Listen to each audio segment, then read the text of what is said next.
नमस्कार दोस्तों, मैं अंकुर उपाध्याय स्वागत करता हूं आप सभी का आपके अपने YouTube channel share market analysis में। दोस्तों, यहाँ पे आईटी स्टॉक्स को लेकर आज ब्रोकरेज हाउसेस काफी बुलिश होते हुए दिखे।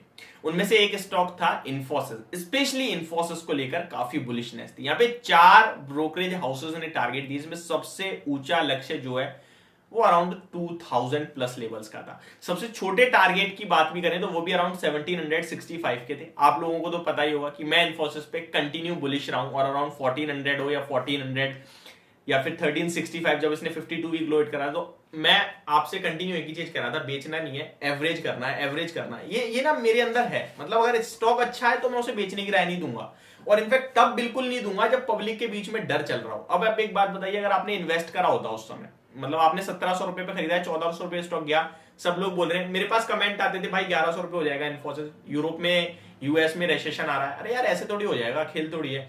तो पब्लिक क्या है कि डर जाती है। तो मैं आपसे सिर्फ इतना कह रहा था, अगर आप समय दे सकते हो ना, ये स्टॉक आपको लॉस नहीं देगा, और ये लंबे समय में आप देख लो उठा के कभी लॉस नहीं दिया। अब इसके 12 जनवरी को नंबर्स आने वाले हैं। मुझे पता है यहाँ पे जो मेरी वीडियो देखेंगे कुछ लोग, ये 12 जनवरी को अगर इन केस नंबर थोड़े भी खराब आते हैं, स्टॉक का प्राइस गिरता है, तो मेरे पे आके कमेंटबाजी कर देंगे कि भाई आप तो कह रहे थे बढ़ गया।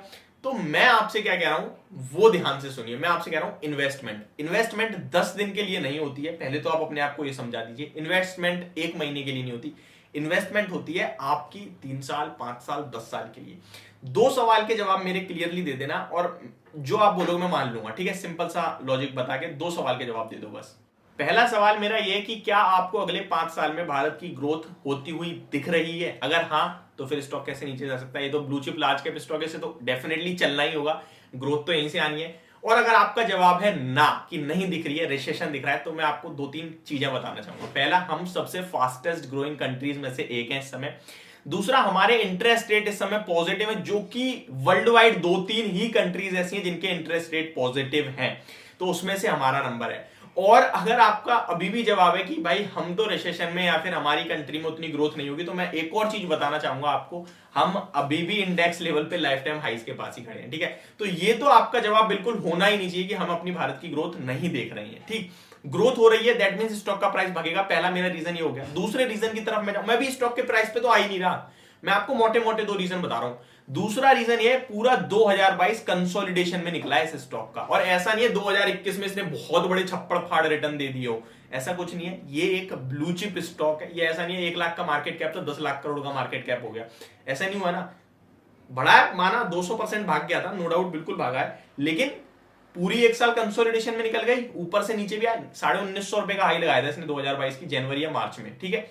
स्टॉक आज आपको कहां मिल रहा है? 1400 रुपए का लो लगा दिया, ऊपर से ऑलमोस्ट 25-30% के रिट्रेसमेंट हो गया है। आईटी स्टॉक्स का आप गूगल कर लीजिए, जो रिट्रेसमेंट लेवल होता है वो 25% होता है। कुछ आईटी स्टॉक्स 40% गिर गए हैं, लाइक विप्रो। अब ये स्टॉक खराब नहीं हो गए, ये लेवल अच्छे हो गए हैं, लेकिन लोगों के बीच में डर बन गया है। तो ये तो मैंने आपको मोटा मोटा समझा दिया। अब आते हैं इन्फोसिस के स्टॉक पे और टारगेट प्राइसेस पे।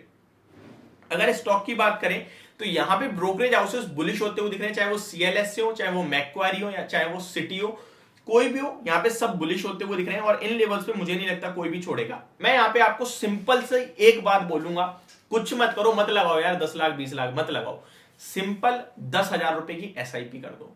अगर पॉसिबल नहीं है 2,000 की कर दो, 5,000 की कर दो। म्यूचुअल फंड ढूंढते हो ना आप, म्यूचुअल फंड मत करो। मैं कह रहा हूं अगले 2 साल के लिए एसआईपी कर दो इन्फोसिस में। आप अपने रिटर्न्स देख लेना, एंड इसी चैनल पे आके कमेंट जरूर करना भाई आपने बिल्कुल सही बोला था।